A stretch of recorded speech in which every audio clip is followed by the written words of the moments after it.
Buenas tardes a todos y a todas. Estamos en este ciclo de charlas de psicoanálisis y creación. Este es el segundo encuentro. Me presento, por si alguna persona no pudo estar en la otra ocasión. Yo soy Laura López, soy psicoanalista en formación continua con la Escuela de Poesía y Psicoanálisis Grupo Cero. También soy psicóloga colegiada. Y bueno, el encuentro en estos ciclos es para también acercar el psicoanálisis a la población, ¿no? Porque es una ciencia relativamente muy joven, tiene data desde el 1900, ¿no? Tiene escasamente 100 y pico años y es la ciencia de lo psíquico, ¿no? Y ha cambiado, ha dado un giro a todas las líneas de pensamiento, incluso del arte, ¿no? El surrealismo. Sin el psicoanálisis no sería posible, ¿no? Porque claro, lo que nos dice el psicoanálisis también es que los procesos de creación tienen que ver con los procesos inconscientes. Es decir, yo cuando voy a escribir, voy a pintar, no escribo con la conciencia, con la razón, con las ideas, sino que tiene que ver, es un producto inconsciente. Y el pensamiento inconsciente es muy importante para conocernos, porque debemos saber que eso del psicoanálisis empieza con la obra, la interpretación de los sueños, y ahí es donde se funda el concepto de inconsciente. Ya nos dice que somos un sujeto dividido, que la conciencia solamente va a ser un órgano de percepción, y en nosotros hay otra complejidad, ¿no? que todo el mundo también lo podemos ver, ¿no? En el sentido de que hay efectos en nuestra realidad que no se pueden explicar por la lógica o la razón, o se intentan de dar explicaciones un poco ahí bañadas en la casualidad, pero que realmente tienen que ver con la lógica inconsciente, ¿no? y que Freud nos habla de, bueno, por ejemplo, los efectos que aparecen en nuestra vida, pues son los lapsus, los olvidos, los sueños. Claro, soñamos todos, ¿no? También los síntomas que tienen un sentido, tienen un significado. Las obras de creación, el arte, ¿no? La poesía, todo ello pues está generado por esa complejidad inconsciente. Y claro, y también en la Escuela de Poesía y Psicoanálisis Grupo Cero es muy importante también este término de creación.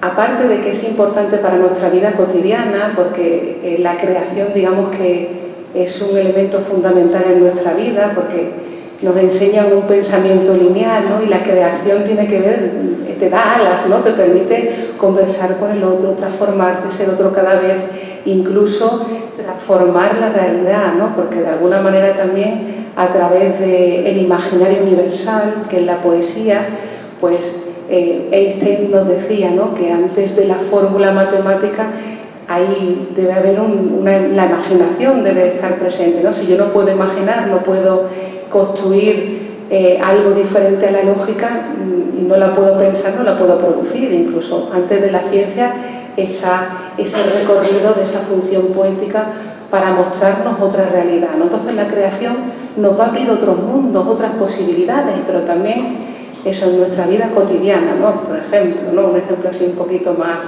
más sencillo, ¿no? En las relaciones de pareja, si siempre somos los mismos, termina la relación desviando el deseo hacia otros lugares, ¿no? Porque si siempre uno hace lo mismo a la misma hora y piensa el otro con las mismas frases, al fin y al cabo lo estamos encasillando y estamos matándolo, ¿no? También lo dice el poeta: socorro, me quiere matar, me quiere dejar en palabras anteriores, ¿no? Porque damos la posibilidad de que uno pueda ser otro cada vez. Y la salud también tiene que ver con la capacidad de sustitución. Y en esto la creación es muy importante. Uno tiene que ser capaz de sustituir una persona por otra, un ideal por otro, ¿no? Y eso es lo que nos da también esa situación de esa construcción en la salud. Entonces, también nos dice que el funcionamiento psíquico común en las personas, tanto normales como enfermos, como en la creación, pues Freud nos lo explica, ¿no?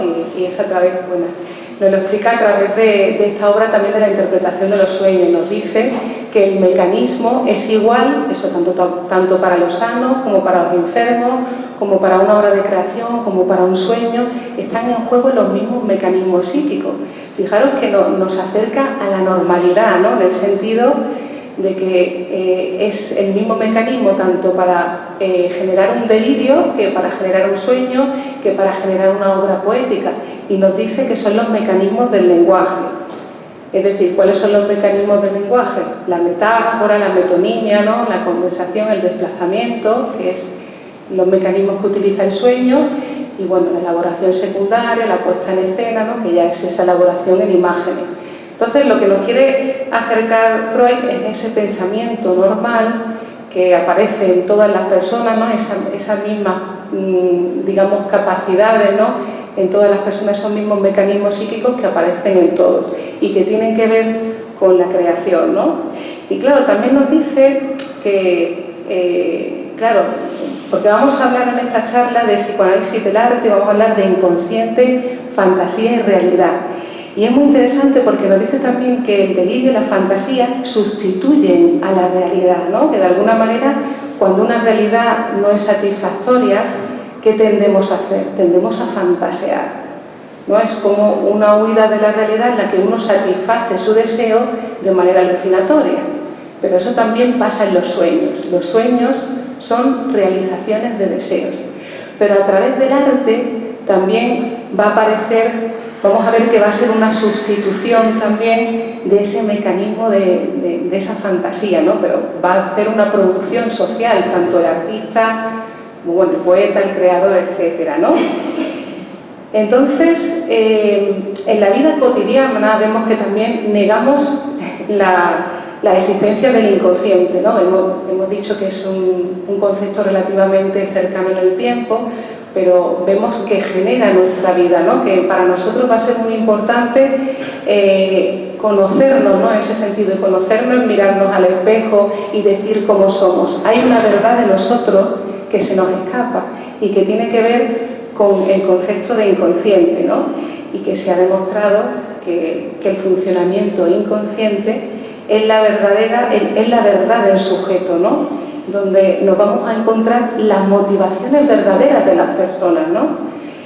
Bueno, se manifiesta a través de la palabra, también de los síntomas, de los actos, ¿no? Si tengo un lapsus, ahí voy a hablar de un deseo mío. No que estoy cansado o que ha sido casualidad.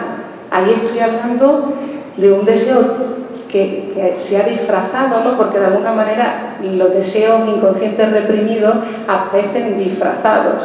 Y en ese lapsus estoy hablando de algo que desconozco, pero que habla más allá de mí. ¿Vale? Entonces, claro, con esto queríamos concluir también que andamos un poco desviados sobre nosotros, ¿no? Y de nuestras decisiones, de nuestras problemáticas, ¿no? Todo está bañado, está generado por esa parte de nosotros que es inconsciente y que nada sabemos de ella sino a través de la interpretación psicoanalítica.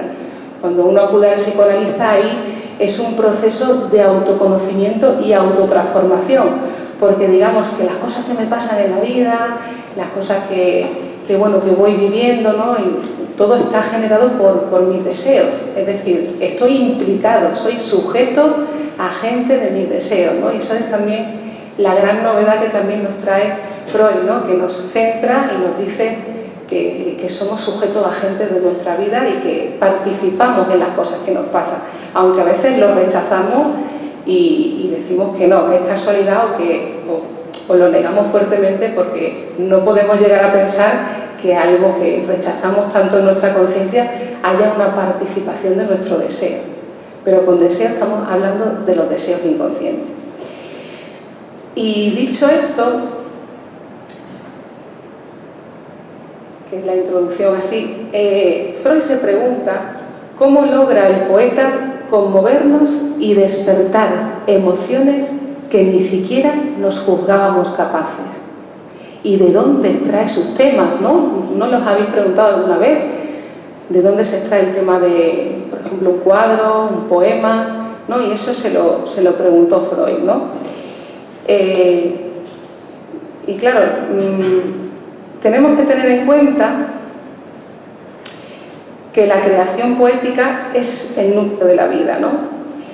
Y que claro, que si lo comparamos, porque si preguntamos desde dónde parte, ¿no? o cómo logra conmovernos o despertar, de dónde aparecen esos temas, pues claro, se pregunta también si hay alguna actividad afín, ¿no? Porque hemos dicho en la charla anterior que no tiene nada que ver los procesos de creación ni con la inspiración, ni con las musas, ni con la genialidad, sino que estamos trayendo, que el psicoanálisis nos indica que tiene que ver con el trabajo. La creación tiene que ver con el pensamiento inconsciente y con el trabajo.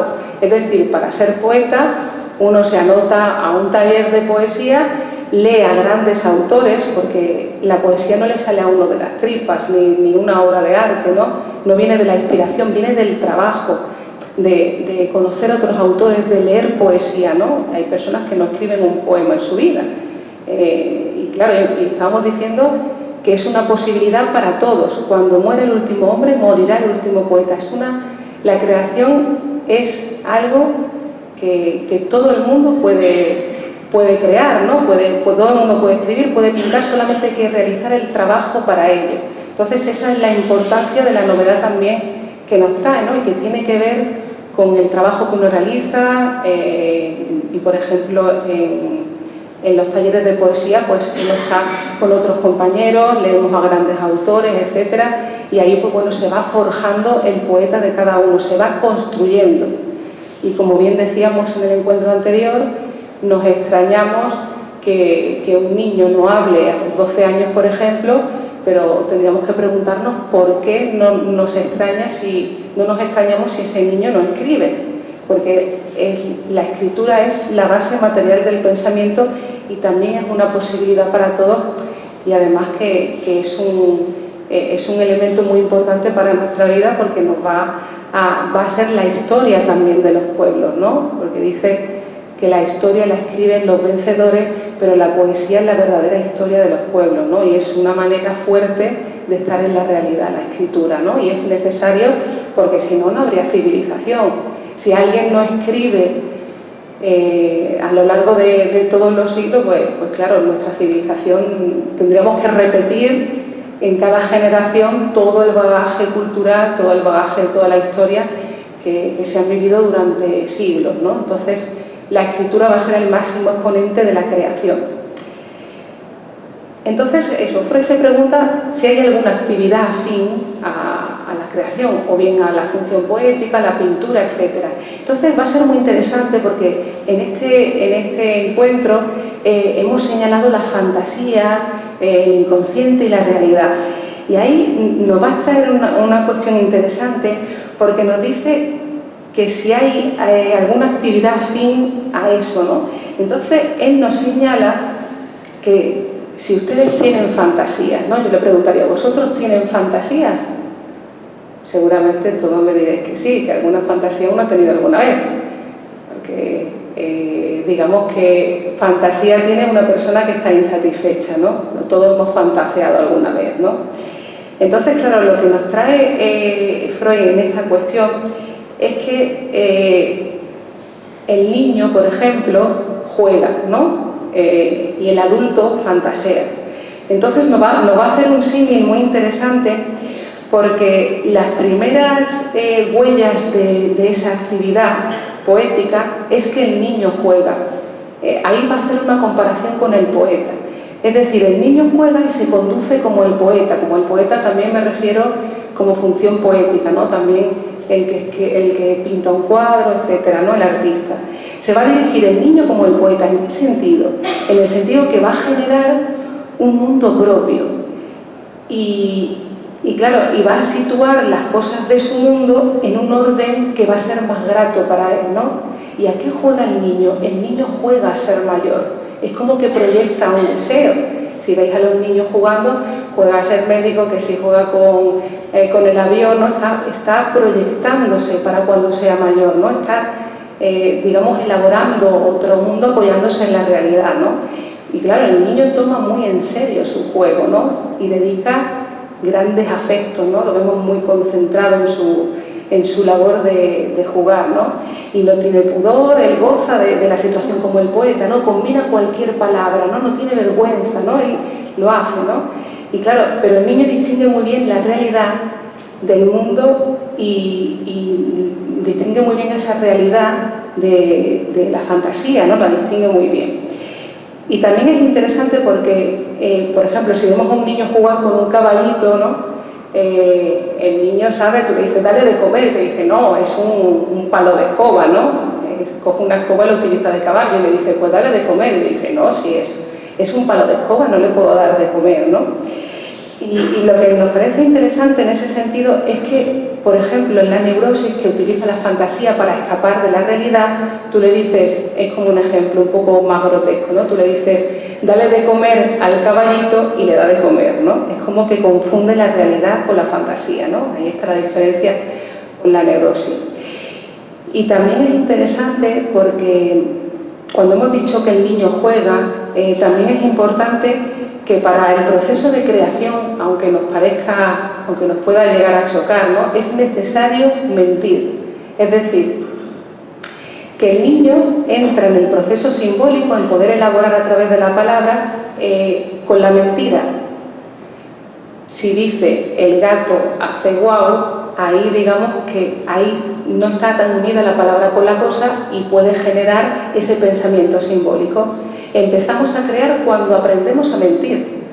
Fijaros qué curioso, que es necesaria la mentira para ese proceso de creación, de combinar una palabra con otra, que no sea tan pegada la palabra a la cosa, sino que pueda haber otras combinaciones diferentes. Cuando el niño aprende a mentir, ahí ha entrado en el proceso simbólico, en el lenguaje, y es muy importante, ¿no?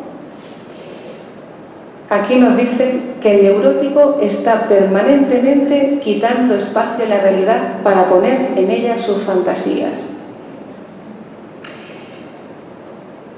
Claro, digamos que el niño juega y vemos que en el adulto pues hay, en estos procesos de neurosis, ¿no? Digo que reemplaza el juego por la fantasía, ¿no? Pero claro, se puede caer el riesgo en esa cuestión de que cuando no se tolera algo de la realidad, como que se recurra a la fantasía y uno se resguarde en la fantasía y no pueda disponer de su energía psíquica para transformar la realidad. Porque claro, al fin y al cabo lo que Freud nos indica es que en todos nosotros hay una realidad psíquica y que tiene que ver con esos complejos inconscientes, con nuestra producción inconsciente. Y claro, de algo de la realidad que no tolero, está el mecanismo de represión. Es como que 2 más 2 son 4, por ejemplo, pero no quiero saber nada de eso, no lo acepto y huyo a la fantasía, ¿no? Y ahí vemos que, claro, son personas, por ejemplo, que tienen muchas ambiciones y poca capacidad de trabajo, ¿no? Es como que uno está fantaseando, por ejemplo, que quiere ser médico y claro, pero el deseo se muestra no en lo que yo digo de las cosas, no en mi fantasía, no en mi pensamiento, el deseo se muestra en el acto. Cuando yo soy médico, cuando soy arquitecto, cuando soy fontanero, ahí estoy mostrando que ese era mi deseo, pero lo demás es casi un proceso masturbatorio, en el sentido de que está uno dándole vueltas a la cabeza todo el día y es improductivo, generas muchísima, digamos, resistencia, hay mucha energía que utilizas para retener tu energía psíquica, porque también ya se lo hemos dicho que tiene que ver con la capacidad de sustitución y también con esa movilidad. Nuestra energía psíquica, tenemos un torrente de energía todos grandísimo. Lo que pasa que en estos procesos que hemos dicho de la neurosis pues tiene que ver con la represión, cuando no puedo disponer de mi energía psíquica para transformar la realidad, para hablar, ¿no? para iniciar un proyecto, ¿no? Porque al fin y al cabo es esa frase que nos dice el doctor Menasa, ¿no? Mucha ambición y poca capacidad de trabajo enferma. Porque claro, uno tiene mucha fantasía, pero hay que ponerse en la realidad, ¿no? Está el principio de realidad. El principio de realidad me dice los pasos que tengo que dar, los pasos que tengo que hacer. Cuando quiero y no hago nada, ahí estoy hablando de que ahí comanda en mí la neurosis, ¿no? La represión, ¿no? Y ahí, en mí hay hay fijaciones en mi realidad, no puedo utilizar mi energía psíquica para transformar nada, me quedo ahí en la fantasía, ¿no?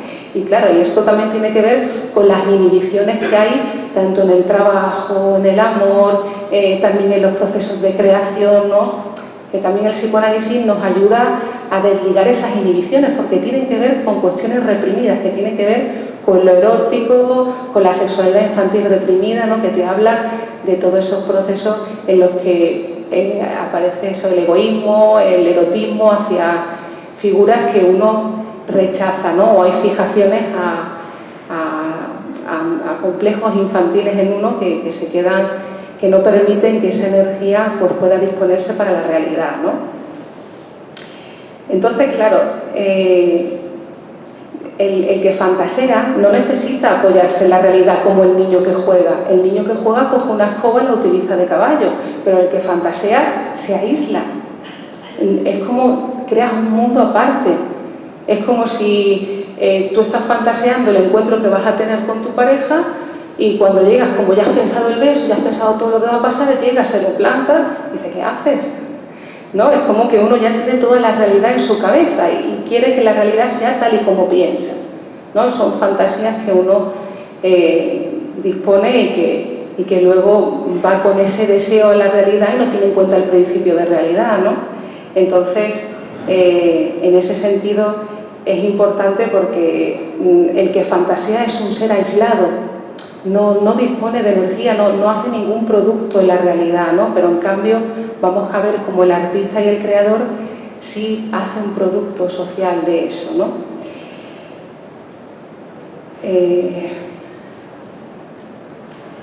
Entonces, claro, podríamos preguntarnos cómo sabemos tanto de las fantasías, ¿no?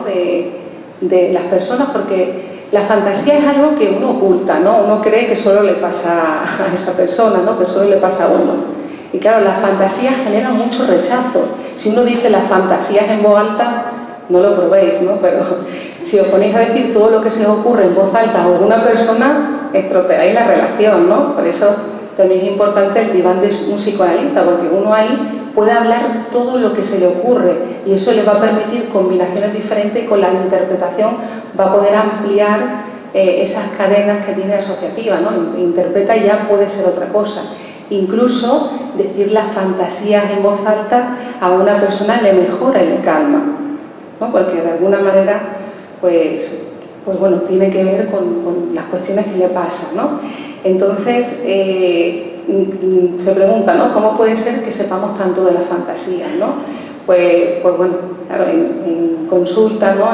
En el diván de los psicoanalistas, pues claro, ahí hablando, pues uno va asociando libremente y va desarrollando todo lo que se le viene a la mente, ¿no? Y ahí, pues bueno, van contando todas las fantasías que tienen que ver, porque Freud nos señala que hay diferencias tanto en los hombres como en las mujeres, ¿no? En la posición masculina y femenina, porque digamos que en la mujer hay fantasías más del orden de lo erótico, pero en los hombres hay fantasías más de conquista, de ambición, ¿no? Además que lo vemos en las series, ¿no? En la película, como que está el héroe, el que quiere conquistar, ¿no?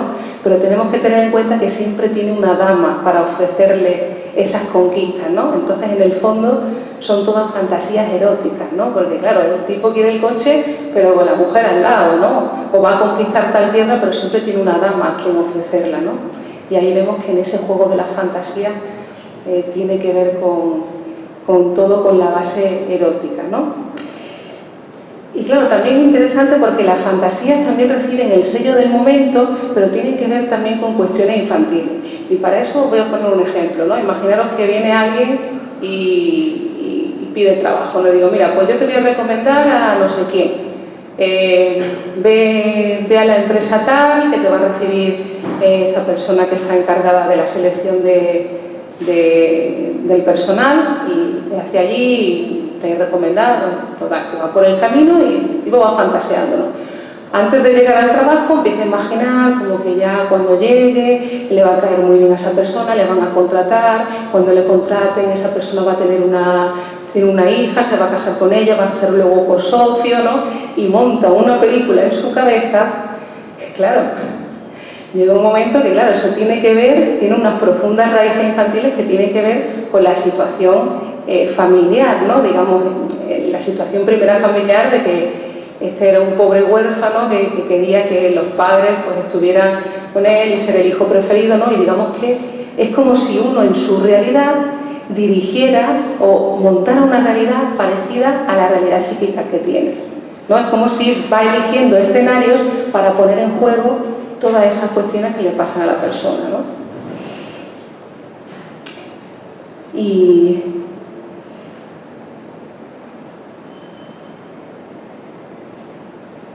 claro, la siguiente diapositiva nos dice que la poesía es un acto de discernimiento que toma de la realidad una particular porción y nos salva de la fantasía que lo neurotizaría, ¿no?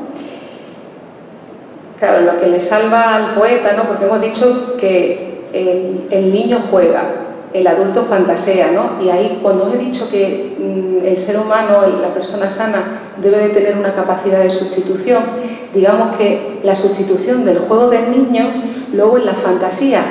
Y la fantasía, después de la fantasía, es la poesía, ¿no? La función poética. Es decir, hay una sustitución que realmente hace a la persona sana, ¿no? Porque en lugar de fantasear, de tener esa fantasía y ser un ser aislado, el ombligo del mundo, puede producir, sublimar toda esa fantasía y ponerla en juego en ese trabajo que realiza a través de ese mecanismo de sublimación, pues puede realizar un cuadro, una obra de arte, un poema, y ahí va a hablar de fantasías comunes a todos, pero ya tienen otra elaboración, ya son universales, ya pertenecen al imaginario universal y nos va a producir un placer estético. Porque claro, quien nos cuenta las fantasías incluso nos repelen, pero estas son las fantasías, digamos, que de manera trabajada, transformada y que nos van a producir un placer estético a todos, ¿no? Claro, el poeta produce placer, ¿no? O el artista, ¿no? Nos va a producir un placer. Y claro, donde se habla de temas desagradables para el hombre, pues nos van a llegar de otra manera, ¿no? Nos van a llegar de otra manera en la obra de arte, ¿no? Claro, el poeta tiene fantasías, tanto como el niño como el neurótico, ¿no? Pero al nombrarlas se somete a la ley de la palabra, ¿no? Es decir, las simboliza, las trabaja, las transforma, ¿no? Y claro, también nos dice que es interesante esta cuestión, claro, que la poesía nos produce un placer y también nos habla de que en la poesía o el arte nos habla de temas fundamentales para el ser humano, ¿no? Y que tienen que ver también con la mortalidad, ¿no? Digamos que la gran enfermedad, entre comillas, del ser humano es esa cuestión de la inmortalidad, porque inconscientemente es como si fuéramos inmortales. Es decir, postergamos para mañana todo lo que deberíamos de hacer hoy, ¿no? Es como que inconscientemente no hay en nosotros abrochada esa cuestión de la mortalidad, es decir, que tenemos un límite, una limitación en la vida, ¿no? Y a veces pasa, ¿no? Porque vemos que en los actos de la vida cotidiana vemos como hay cosas que uno no hace cuando le pertenece hacerlo, como si fuera a vivir eternamente, ¿no? O incluso mantiene conductas de riesgo, ¿no? Porque es como que uno cree que es inmortal.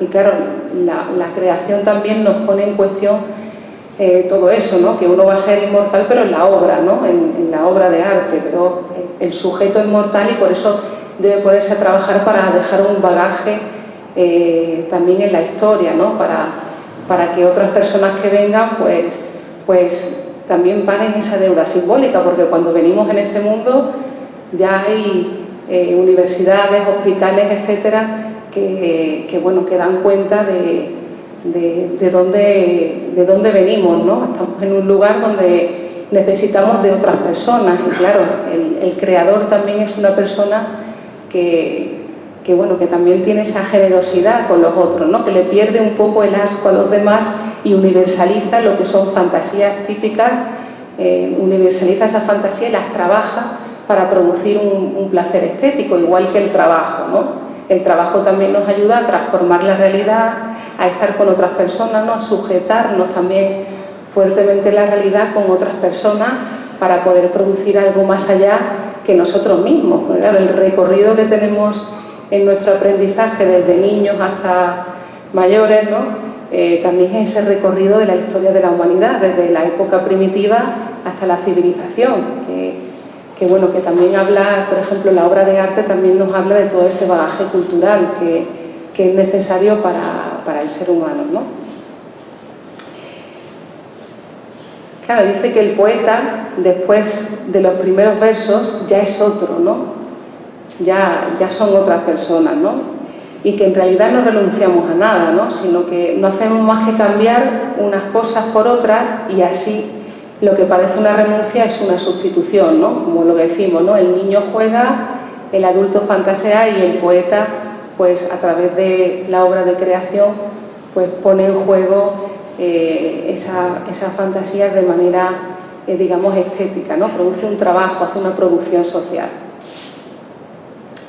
Y claro, el arte consigue conciliar el mundo de la realidad y el mundo del deseo, ¿no? Es como si algo de la realidad no me satisface y ahí, pues, en lugar de enfermar, ¿no? En lugar de reprimir, de no tolerar algo de la realidad, uno realiza, a través de ese trabajo, pues realiza otro desvío, ¿no? De esa energía psíquica, la pone en juego y ofrece algo a los demás, ¿no? Es una producción social como el trabajo, como la investigación, etcétera, ¿no? Y esto es interesante porque el domingo se hizo un recital de poesía que todos los domingos a las 7 de la tarde, les invito en el Facebook de Grupo Cero Televisión. Hay un encuentro poético donde bueno, se habla de la obra de Menasa, que es un gran creador, él es pintor, estuvo nominado al Nobel de Literatura, es un gran poeta, también es cineasta, ¿no? Es una persona con un bagaje también de creador, ¿no? que indica eso, que la creación debe estar puesta en manos de todos, ¿no? Que todos podemos crear, que hay que ponerle trabajo, ¿no? Nos ofrece esa realidad, ¿no? que podemos hacer todos, ¿no? Porque a veces nos desilusionan, ¿no?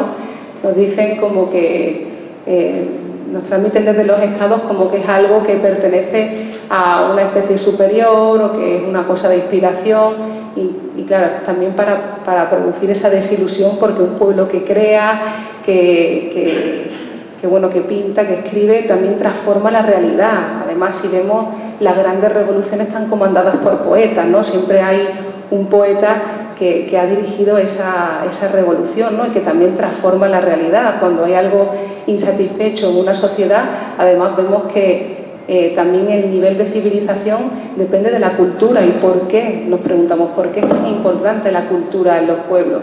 Porque realmente te transforma la realidad, te hace pensar, te hace transformar la realidad. Y claro, tendríamos que preguntarnos que los estados igual transmiten una ideología que bueno, que como que desilusiona, ¿no? Como que parece que el artista es una cosa de museo, que es difícil llegar a... Y claro, es para esa cuestión, ¿no? Para desanimar al pueblo, para que no transforme la realidad, ¿no?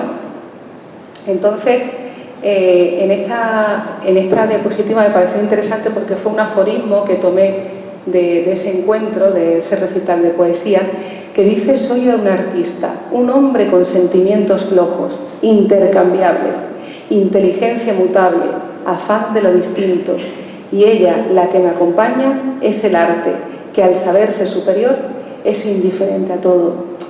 Y aquí de alguna manera nos pone en juego también esa cuestión de los sentimientos, ¿no? Porque uno puede llegar a pensar que el creador, el poeta, el artista es una persona que trabaja con sus sentimientos, ¿no? o que tiene que ver con sus sentimientos el arte, cuando ahí nos está diciendo que no, que es un trabajo, ¿no? Que no tiene nada que ver con los sentimientos.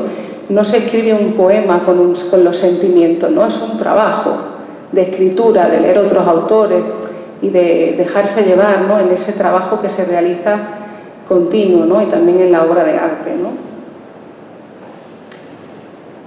Y claro, esto es interesante también, este aforismo que tomé de un libro de Freud, Lacan al lado 5, que nos dice que a veces tanto miedo tenemos a lo que seríamos capaces de sentir que ni siquiera escuchamos la interpretación, se refiere a la interpretación psicoanalítica, o ni siquiera el poeta nos produce el placer estético que habría en nosotros la posibilidad de un mundo diferente.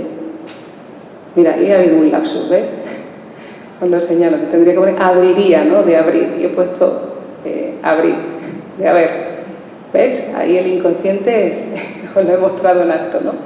Pero también esa cuestión, ¿no? Que también uno se transforma cuando uno no puede leer un libro o no le producen ciertas sensaciones, un poema, una obra de arte, etcétera, también tiene que ver con la posición que uno tiene frente a sí, a su pensamiento, a su deseo, porque, claro, si a alguien no le conmueve una obra de arte, un poema, etcétera, es lo que nos dice esta frase, ¿no? Que a veces nos cuesta, ¿no? No somos capaces de sentir como que no nos abrimos a un mundo diferente, ¿no? Que a veces uno no conoce una nueva persona, un nuevo libro, porque hay una traba psíquica también en la persona, porque también abrirnos a otros campos quiere decir transformarnos.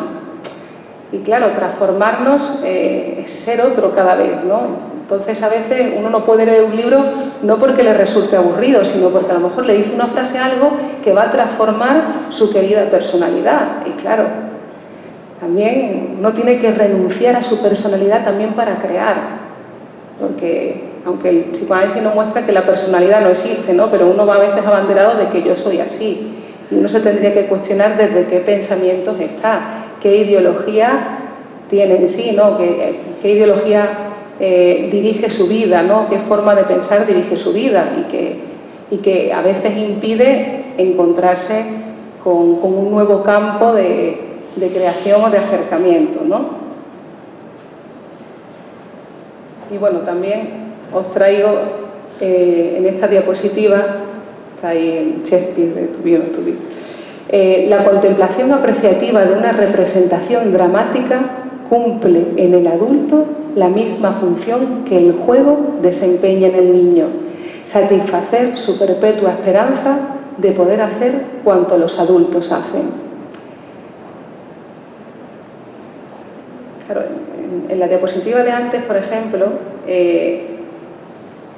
una obra poética a uno le produce... ¿Qué es lo que produce en la persona? Produce realmente una descarga de las tensiones dadas en nuestra alma, ¿no? Es como que produce una descarga de esas tensiones. Y luego también cuando vemos una obra dramática, de arte, etcétera, es como que uno se identifica con el personaje y claro, es como si pudiera vivir varias vidas en una, ¿no? Te identificas con el personaje y ya no tienes que pasar por todos esos sufrimientos en la vida y hay como una descarga también en ti de todos esos afectos, todos esos sentimientos, ¿no? En los que uno hay un ahorro psíquico, ¿no? Uno se ahorra vivir todo eso y a través de esa obra de teatro, de ese drama, pues es como que uno se puede identificar y liberar también esas tensiones, ¿no? El otro día, el día anterior, porque hicimos como un experimento, ¿no? Os leí un poema y os pasé una hojita para que rellenarais, para que le escribierais un verso. Entonces os he traído, lo he reconstruido y os he traído el producto de ese encuentro para que veáis cómo, esto se llama cadáver exquisito, ¿no? Cómo se ha puesto en juego esa cuestión que os decía de la labor de creación y que uno se puede sorprender de lo que puede llegar a decir o a producir cuando se deja llevar, ¿no? Y os lo voy a leer, ¿vale? Empieza así. El amor es la llave que abre todas las puertas y el día transcurre con calma y cierto pesimismo. El amor somete, la inteligencia libera, la inspiración viene del viento fresco de la mañana. Pesan las lágrimas cuando el corazón se cierra. Si es así, dejaré que tu sombra recorra la mitad de mi pensamiento y envuelva mi alma. Se abre tu coraza para dejarme pasar. No puedo vivir sin leer. ¿Por qué te me resistes, poesía? Su mirada me envolvió el alma. Tenía forma de amor y rociaste los pétalos de siempre. Expiró. Y justo cuando fui capaz de nombrarlo, me liberé. El corazón late involuntariamente, pero también el ritmo emocional. La pobreza es una falta de matices. Corro con mi imaginación explorando mundos distintos. Me ofrecieron uvas llenas de vida y placer, abanico rosa fresca, abanico verde limón, abanico naranja. Bienvenidos al CAP frutero, tengo un círculo en el brazo que encierra un secreto, un círculo negro, perfecto, sin habla, tarde húmeda, gama de blancos, me recupero al compás de tu voz. Mientras respiro, tengo luz y esperanza, llueven versos como agua, y que llueva, y que el agua nos cale, y que nos transforme, y lo cambiemos todo. Esto lo habéis hecho vosotros. Así que os felicito.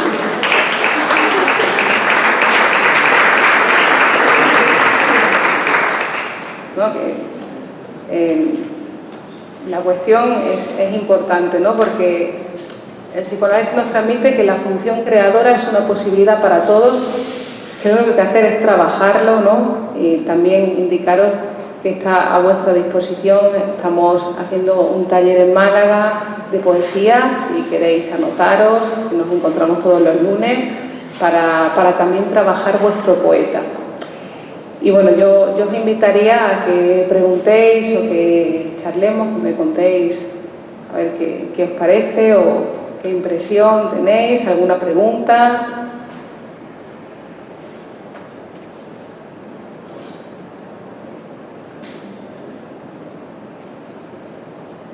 Hoy estáis tímidos, ¿eh? El otro día...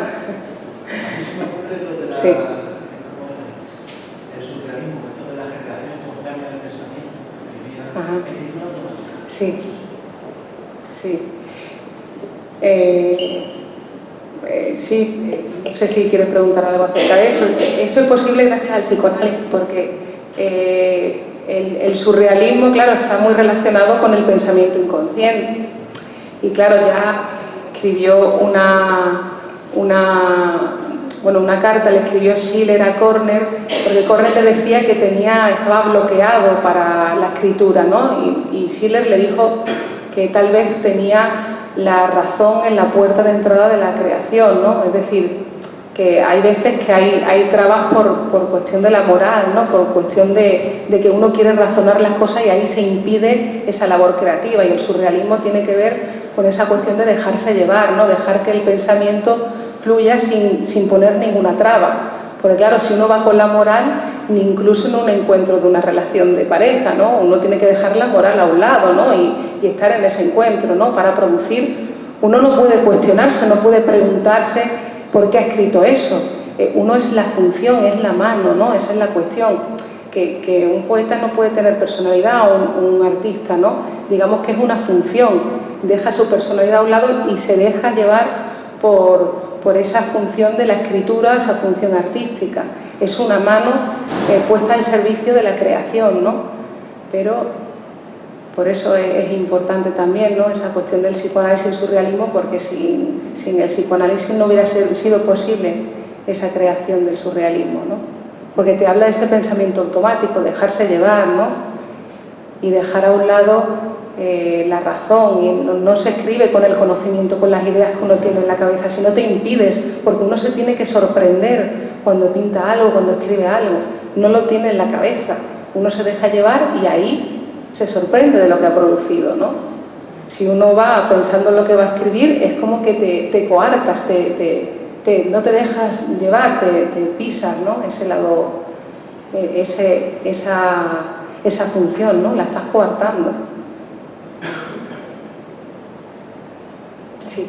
A mí me ha venido a la cabeza con lo de la escritura, lo creativo, el tema de la grafología en concreto, escribir o Van ya pienso con la cabeza lo que es manejo, la rapidez o el encorsetamiento, el apretamiento de lo que son los signos y qué relación tienen un poco. Es que no sé de grafología, la verdad que no te puedo decir. No sé, porque el psicoanálisis no se dedica a eso, pero sí que es cierto que en todos los actos que nosotros hacemos, ¿no? En todo lo que reflejamos en nuestra manera de relacionarnos, de escribir, de hacer, ahí estamos hablando de nuestra verdad, ¿no? Nuestra verdad tiene que ver con nuestro inconsciente. Y ahí se va a mostrar en la manera de escribir, pues también o como cuando alguien conduce, ¿no? Ahí tú ves también como esa persona está relacionada consigo mismo y con los demás, ¿no? Ahí vas viendo una verdad de la persona. Cada vez que uno habla, cada vez que uno está en un escenario, que hace algo, ahí nos estamos mostrando, no nos podemos esconder. Siempre va a salir nuestra verdad, si uno sabe verla, ¿no? Por eso el psicoanálisis es una lectura de esa verdad del sujeto, que uno no se puede esconder, ¿no? Hay cosas que siempre va a mostrar. Y claro, y supongo que la grafología también hace el estudio de la letra por esa cuestión de cómo uno despliega, ¿no? A través de su escritura, pues ciertos signos, ¿no? Porque también Freud tiene un texto muy interesante que es Psicopatología de la vida cotidiana, donde ahí nos va a hablar de que esos pequeños actos de la vida cotidiana hablan de muchas cosas de nosotros, los lapsus, los olvidos, cuando cambias una letra por otra, ¿no? Ahí estás hablando de una verdad. Entonces, en las cosas nimias encontramos o se produce lo verdadero, ¿no? Lo importante del sujeto. No hay que irse a algo muy grande, sino que él desmenuza, ¿no? Nos habla de cosas de la vida cotidiana que hablan de nosotros, como el chiste, los sueños, los lapsus, los olvidos, ¿no? Todo eso van a hablar de cómo somos, ¿no? Y de cómo mostramos nuestra verdad, ¿no? Y a lo que estamos sujetos, ¿no? Cuál es nuestra verdad. Y que tiene que ver con esa complejidad inconsciente, ¿no? Con nuestros procesos inconscientes.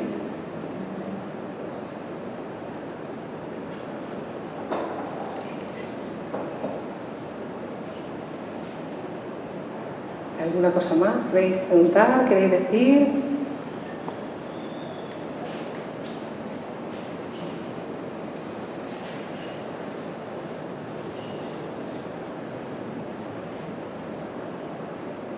¿Alguien de aquí pinta, escribe?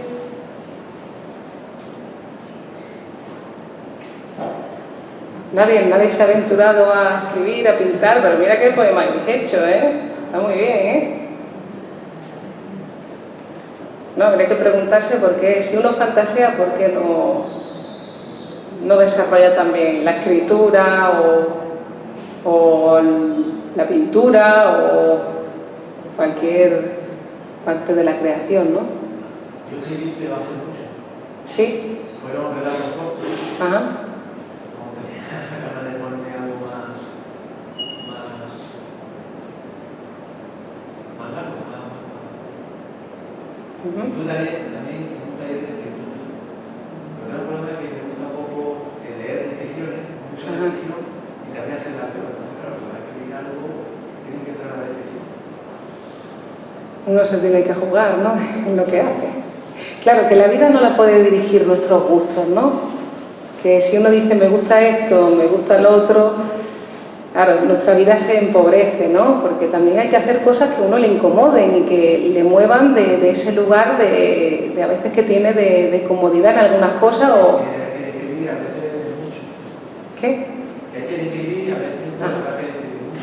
Ajá. A mí una cosa que me gusta. Bueno, prueba la poesía, igual la poesía te engancha. Y también... Es un ensayo. Ajá. Leo ensayo y lo que se hace es poner y documentar. Ajá. La descripción para qué. Bueno, muy bien, pero es importante eso, ¿no? Que uno ponga también su energía en algo, ¿no? Porque también eso es un producto para los demás, ¿no? También es algo importante, ¿no? Que uno también al escribir, al pintar, etcétera, pues bueno, también va a poner en juego todo eso que uno se guarda para sí, ¿no? Y a través de ese trabajo que va a hacer de esa materia prima, no es lo mismo uno estar triste porque le han dejado la pareja que hablar en un poema de esa cosa universal transformado, ¿no? Y ofrecerlo para otros, ¿no? Que es una maravilla, ¿no?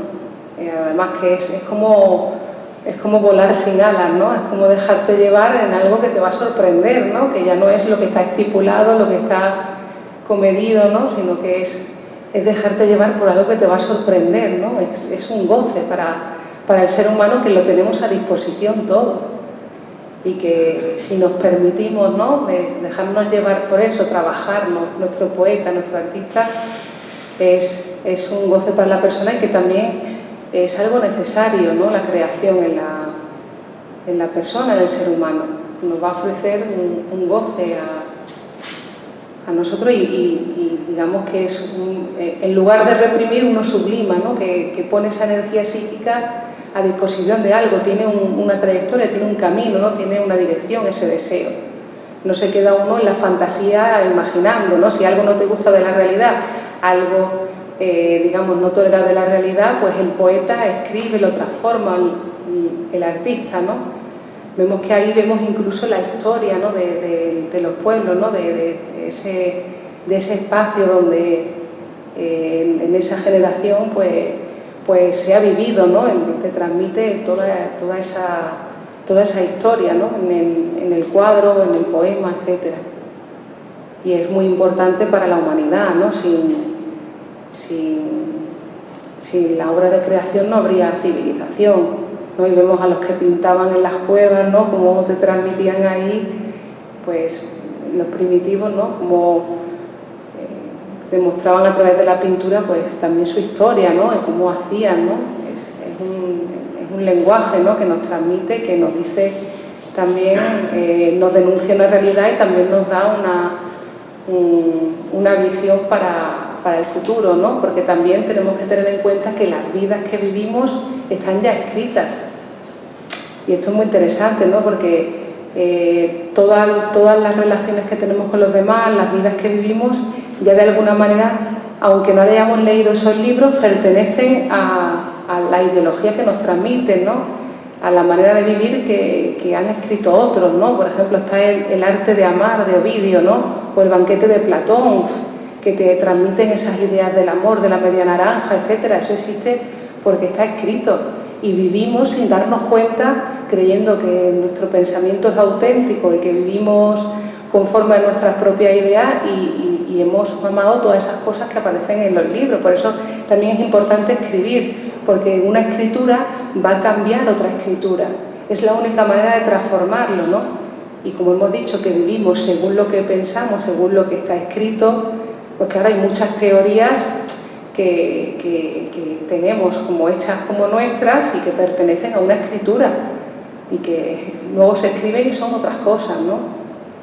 Entonces, por eso dice que la poesía nos va a decir cómo se va a vivir en el futuro, porque también hay autores que en la generación donde aparecen son muy negados, no pueden, no sé si diría entenderlo, ¿no? Son muy rechazados porque, claro, aparte que denuncian la realidad, también te indican otra realidad diferente, ¿no? Entonces hay autores que a los siglos o incluso décadas después sí son más tomados como más actuales, pero la escritura no tiene nada que ver con el tiempo. Hay formas de pensar, pensamientos que se transmiten en la escritura que son más modernos que algunos escritos de ahora, ¿no? Que es también la ideología que se transmite.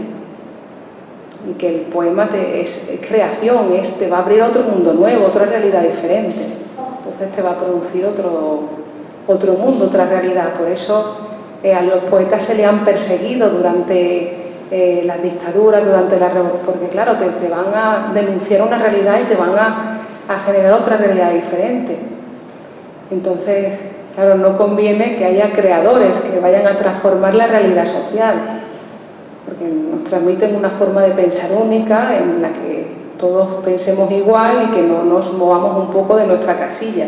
Si todo el mundo pintara, escribiera, etcétera, pues claro, revolucionas, ¿no?, en una sociedad, ¿no?, la transforma. Entonces, por eso es importante, ¿no?, y que la posibilidad está en todos. Entonces, ¿qué os animáis? Sí. Yo quiero confesar que escribo. Ajá, muy bien. Muy bien. Lo hago bien o mal, es que yo creo que ahí está un poco el impedimento que tenemos mucho, yo por lo menos lo que tenía, que parece que para pintar o escribir tienes que hacerlo de una manera determinada y concreta de primera hora. Y que es algo para mostrar a los demás y que los demás que den su feedback, ¿no?, de cómo lo haces. Entonces, claro, claro, exponerte a que alguien te diga, qué mal está eso, pero qué porquería, me estás pintando. Entonces, claro, si nos pensamos eso, no nos animaría nunca. Pero esa es la envidia, esa es la envidia. Entonces, que uno se anima y otro no. Afortunadamente, para mí, que soy una persona tímida y de lo más normalito del mundo, pues poder haber sido capaz de acceder a la escritura, es cierto que a nivel particular, mío, personal, me satisface. Y en mi parte era de darle mucha vuelta a todo. Así que comía el dono de chocolate, no lo comía de blanco. O sea, era un nivel que, vamos, yo era el que me entenderé porque es algo muy común. Yo iba a comprar y qué vestido me compró. Que podía estar un cuarto de hora dándole vuelta a que. O sea, es que era mi mente. Y ahora escribes un poema, ¿no? Y ahora escribo. Eso, o sea, ¿qué me aporta? Aparte de esa sorpresa de decir, que yo lo leo a lo mejor dentro de una semana y lo cito yo, pues no lo diría. Es algo curioso, ¿no? Es una sorpresa. Entonces, esa sorpresa es como un juego que te lo pasa bien, que te divierte, incluso pierdes la vergüenza de vérsela a tu compañero de trabajo. Mira que he escrito, pues como el niño que te está mostrando, mira lo que he hecho, ¿no? Es un placer, ciertamente es un placer. Y de alguna manera sustituye ese mogollón de la obra de pensamiento por algo material que está ahí, que no es un invento tuyo, que mañana va a estar escrito. Entonces, es verdad que es difícil ponerse, a mí me ha costado mucho. Yo me he puesto hace ya 10 años. Y escribo no porque me nazca tampoco una cosa que diga una inspiración, estoy enamorada, y entonces voy a expresarlo, ¿no? Es porque voy a un taller y me obliga, es como una obligación que te tienes que poner a escribir. Ay, pero es que, ¿sobre qué? Que te pongas a escribir mucho, que tampoco que quieras acordar cualquier cosa, ¿no? Que te ponga a bailar, que ya está, que no tienes que saber el paso de antemano, pero el paso en pie izquierdo cualquiera, que os pongáis. Claro, es importante eso que ha transmitido, ¿no? Que es producto de un trabajo, que uno no nace sabiendo escribir o que pertenece a un trabajo que uno realiza, ¿no? Por ejemplo, en un taller, ¿no? Que sin otros es imposible también, ¿no? Porque uno lee, pone la actividad en común, la fuerza grupal, ¿no? Y va viendo uno la evolución que va transformándose también en otro poeta, ¿no? Además también lo vemos, por ejemplo, en Federico García Lorca, ¿no? Los poemas del principio, a los que luego ya elabora en Poeta en Nueva York, tienen otra estructura, otro bagaje, ¿no? Que hay un crecimiento también, ¿no? Y claro, en los talleres lo que hacemos es leer a grandes poetas, escribir, ¿no? Y con esa alegría también de esa combinatoria de dejarse llevar por la escritura, pues uno también se sorprende por eso que uno ha escrito, ¿no? Porque va más allá de uno. Se utiliza la materia prima, digamos, de las lecturas que uno realiza, también de a lo mejor una parte de la vida de la persona, pero transformada, ¿no? Elaborada. Porque hemos dicho que las fantasías así producen rechazo, pero hay una transformación, ¿no? Y el poeta también denuncia la realidad, ¿no? También es una manera fuerte de estar en la realidad y va a denunciar, es un dícelo todo, ¿no? Lo que ve, hay cosas que son negadas en la realidad, pero que el poeta las va a denunciar, ¿no? Por eso decía que también hay veces que en épocas ha estado rechazado ciertos poetas porque te hablaban de una realidad social que estaba rechazada, ¿no? Así que bueno, pues si no queréis decir nada más o si queréis añadir algo, también comentaros que también está abierto el taller de escritura en Málaga, y también deciros que para la siguiente vamos a hacer un estudio psicoanalítico de Leonardo da Vinci, que estáis invitados para el martes que viene, y ahí cerramos el ciclo de psicoanálisis y creación. Y bueno, y agradeceros vuestra presencia y que me alegro de que nos encontremos en estos espacios. Así que muchas gracias.